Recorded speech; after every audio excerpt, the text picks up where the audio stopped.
ಕುಡ್ಲಾಡು ಒಟ್ಟು ಸಾರದ ಎನ್ಮನ್ನೋದು ನಾಡದೋನಿಲಿ ಇತ್ತದು ಮೀನುಗಾರಿಕೆನೆ ನಮ್ಮೊಂದು ಕುಟುಂಬಲು ಬದುಕು ಸಾಗಿಸಾವುದಿಲ್ಲೇರು ಕರಿ 3 ವರ್ಷದ ದುಂಬು ಲೈಟ್ ಫಿಶಿಂಗ್ ಬೊಕ್ಕ ಬುಲ್ ಟ್ರಾಲ್ ಫಿಶಿಂಗ್ ಹಾವಳಿರ್ದು ನಾಡದೋನಿ ಮೀನುಗಾರರು ಕಂಗಾಲಾದಿತ್ತೇರು ನ್ಯಾಯಾಲಯದ ತೀರ್ಪುದಾತ್ರ ಲೈಟ್ ಫಿಶಿಂಗ್ ಕಡಿವಾಣ ಬೋರ್ದು ಮೀನುಗಾರರು ಒಂದೇ ಚೇತರಿಸಾವುಂದು ಉಪ್ಪುನಗನೆ ಅಳಿವೆ ಬಾಕಿಲ್ದ ಸಮಸ್ಯೆ ಎದುರಾತನು ಪಂಡದು ನಾಡದೋನಿ ಮೀನುಗಾರನ ಸಂಘದ ಅಧ್ಯಕ್ಷರು ಹನೀಫ್ ಸೋಲಾರ್ ನಾಡದೋನಿ ಮೀನುಗಾರನ ಬಂಗದ ಬದುಕು ಡ್ರೆಡ್ಜಿಂಗ್ ಸಮಸ್ಯೆದ ಬಗೆಟ್ ಪೊಸಕುರಲ್ಗೂ ಪೊಲಬು ಕೊರದು ಇದದ ಬಗೆಟ್ ಗೇನದೆ ತೊಲ್ನೆಕ ಸಂಬಂಧಪಟ್ಟಿನ ಇಲಾಖೆಗೂ ಅಧಿಕಾರಿಗಳಿಗೂ ಮನವಿ ಮಾಡ್ತಾರೆ.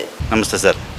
ಉಲ್ಲಾಲ ಕೋಟೆಪುರ ಎಂಬ ಅಲಿವು ಬಾಗಿಲಲ್ಲಿ ವೈಗವನ್ನು ಮರಳನ್ನು ತುಂಬಿಕೊಂಡು ಈ ಮೀನುಗಾರಿಕೆ ಕಾರ್ಮಿಕರಿಗೆ ಹೋಗಲು ಭಾರಿ ಕಷ್ಟವಾಗ್ತದೆ. ಸುಮಾರು 180,800 ನಾಡದೋಣಿಗೆ ಇಟ್ಟುಕೊಂಡು ನಾಡದೋಣಿಗೆ ಹೋಗೋಕ್ಕೆ ಕಷ್ಟದ ಇವತ್ತು ಪರಿಸ್ಥಿತಿಗೆ ಬಂದಿದೆ. ನಾವು ಹೋಗುವಾಗ ಮೀನುಗಾರಿಕರು ಎಷ್ಟು ಸಲ ಮಚ್ಚಿ ಬಿದ್ದು ಜೀವಕ್ಕೆ ಅಪಾಯವಾಗಿತ್ತು. ಆದ ಕಾರಣ ನಾವು ಎಷ್ಟು ಸಲ ಮನವಿಯನ್ನು ಕೊಟ್ಟರೂ ಕೂಡ ಸರ್ಕಾರಕ್ಕೆ ಮನವಿ ಕೊಟ್ಟಿದ್ದೇವೆ, ಡಿಪಾರ್ಟ್ಮೆಂಟ್ಗೆ ಮನವಿ ಕೊಟ್ಟಿದ್ದೇವೆ, ಮುಂದೆ ತಾನು DC ಅವರಿಗೆ ಮನವಿ ಕೊಟ್ಟಿದ್ದೇವೆ. ಇದಕ್ಕೆ ನಾವೊಂದು ನಿಮ್ಮ ಹತ್ರ ರಿಕ್ವೆಸ್ಟ್ ಏನು ಮಾಡೋದಂದರೆ, ಬರುವ ಆಗಸ್ಟ್ನಲ್ಲಿ ಮೀನುಗಾರಿಕೆ ಸ್ಟಾರ್ಟ್ ಆಗುವಾಗ ಈ ಜಿಲ್ಲೆಯಲ್ಲಿ ಅತಿ ಹೆಚ್ಚು ಕಸಬನ್ನು ಮೀನುಗಾರಿಕೆ ಆಗಿರ್ತದೆ. ಎಷ್ಟು ಜನ ಇದರಲ್ಲಿ ಜೀವನವನ್ನು ಮಾಡ್ತಾ ಇದ್ದಾರೆ. ನಾವು ಮೀನು ಹಿಡ್ಕೊಂಡು ಬಂದಾಗ ಇಲ್ಲಿ ತೆಕ್ಕೆಯಲ್ಲಿ ಕೆಲಸ ಆಗ್ತದೆ, ಅಲ್ಲಿ ಹೋಗುವವರಿಗೆ ಮೀನು ಮಾರುವವರಿಗೆ ಕೆಲಸ ಆಗ್ತದೆ. ನಮಗೆ ಹೋಗೋ ಪರಿಸ್ಥಿತಿ ಇಲ್ಲದ ಕಾರಣ ಈ ಥರ ನಾವು ಹೋಗಬೇಕು, ನಾವು ಯಾರ ಹತ್ರ ಇದನ್ನು ಮಾತನ್ನು ಹೇಳಬೇಕು ಅಂತ ನಮಗೆ ದೋಸುತ್ತಿಲ್ಲ. ಸರ್ಕಾರಕ್ಕೆ ಎಷ್ಟು ಸಲ ಮನವಿ ಕೊಟ್ಟಿದ್ದೇವೆ, ಮಾನ್ಯ ನಮ್ಮ ಮುಖ್ಯಮಂತ್ರಿಯವರಿಗೂ ಮನವಿ ಕೊಟ್ಟಿದ್ದೇವೆ, ಮಂಗಲ್ಯ ವೈದ್ಯಕ್ಕೂ ಮನವಿಯನ್ನು ಕೊಟ್ಟು ನಾವು ವಿಚಾರವನ್ನು ಹೇಳಿದ್ದೇವೆ, ಅಧಿಕಾರಿ ಹೊರತು ಕೂಡ ಮನವಿಯನ್ನು ಕೊಟ್ಟು ವಿಚಾರವನ್ನು ಹೇಳಿದೆ. ಆದರೂ ಕೂಡ ಇಷ್ಟರವರೆಗೆ ಯಾವ ಕೆಲಸಗಳು ಮಾಡಲಿಲ್ಲ. ಈ ಸಲ 2 ಕೋಟಿ ರೂಪಾಯಿ ಇದಕ್ಕೆ ಬಜೆಟನ್ನು ಇಟ್ಟಿದ್ದಾರೆ ಅಂತ ಹೇಳ್ತಾ ಇದ್ದಾರೆ ಅಧಿಕಾರಿಯವರು. ಈ ಬಜೆಟ್ 2 ಕೋಟಿ ರೂಪಾಯಿಗೆ ಏನು ಕೆಲಸ ಆಗಲಿಕ್ಕಿಲ್ಲ. ಅದು ಚಿಕ್ಕ ಒಂದು ಡ್ರೆಡ್ಜಿಂಗ್ ಮಿಷನ್ ತಂದುಕೊಂಡು ಅದು ವೈಗೆಯನ್ನು ತೆಗೆದು ಆ ವೈಗೆ ಅರ್ಧಬರ್ಧವಾಗಿಕೊಂಡು ಈ 2 ಕೋಟಿವೇ ನಷ್ಟವಾಗುವ ಸರ್ಕಾರಕ್ಕೆ ನಷ್ಟವಾಗ್ತದೆ. 21 ಕೋಟಿ ರೂಪಾಯಿ ಬಜೆಟ್ ಇಟ್ಟಿದೆ ಅಂತ ಸರ್ಕಾರ ಅಧಿಕಾರಿಯವರು ಹೇಳ್ತಾರೆ. ಯಾವ ಡಿಪಾರ್ಟ್ಮೆಂಟ್ ಇಟ್ಟಿದ್ದು ನಮಗೆ ಗೊತ್ತಾಗೋದಿಲ್ಲ. ಆ ಒಂದು 29 ಕೋಟಿ ಡ್ರಿಡ್ಜಿಂಗ್ ಮಾಡಿದ್ದಾರೆ. ಅದು ದೊಡ್ಡ ಒಂದು ಡ್ರಿಡ್ಜಿಂಗ್ ಮಿಷನ್ ತಂದು ಡ್ರಿಡ್ಜಿಂಗ್ ಮಾಡಿದ್ದಾರೆ. ಎಷ್ಟೋ ಜನರಿಗೆ ಕಸಬನ್ನು ಆಗಲಿ ಸಾಧ್ಯತೆ ಇದೆ. ಆದ ಕಾರಣ ಅಧಿಕಾರಿಯವರು ಸರ್ಕಾರವರು ಒಟ್ಟಿಗೆ ಸೇರಿಕೊಂಡು ಈ ಕೆಲಸವನ್ನು ಮೀನು ಕಾರ್ಮಿಕರಿಗೆ ಮಾಡಿಕೊಳ್ಳಬೇಕಾಗಿ ನಾನು ರಿಕ್ವೆಸ್ಟ್ ಮಾಡ್ತೀನಿ ಸರ್.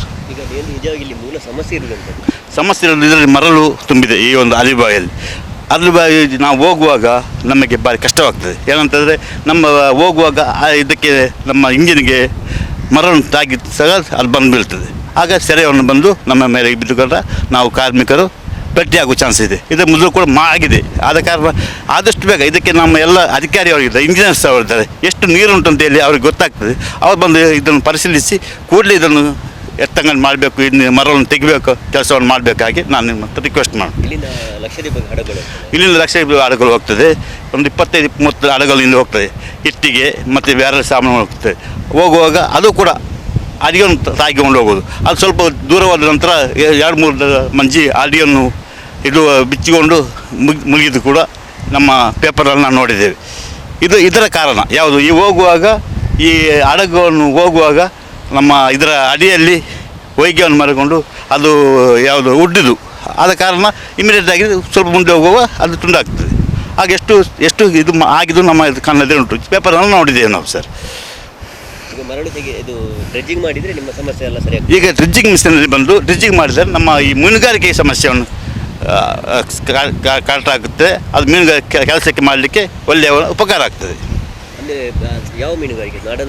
ನಾಡದೋಣಿ ಮೀನುಗಾರಿಕೆ ಬೋಟ್ನವ್ರಿಗೂ ಕೂಡ ಎಲ್ಲರಿಗೂ ಕೂಡ ಅವಕಾಶ ಆಗ್ತದೆ. ಬೋಟ್ನವರು ಎಷ್ಟು ಸಲ ಮನವಿ ಕೊಟ್ಟಿದ್ದಾರೆ ಸರ್ಕಾರಕ್ಕೆ, ಅದು ಕೂಡ ಏನು ಆಗ್ತದೆ ಅಂತ ಗೊತ್ತಾಗೋದಿಲ್ಲ.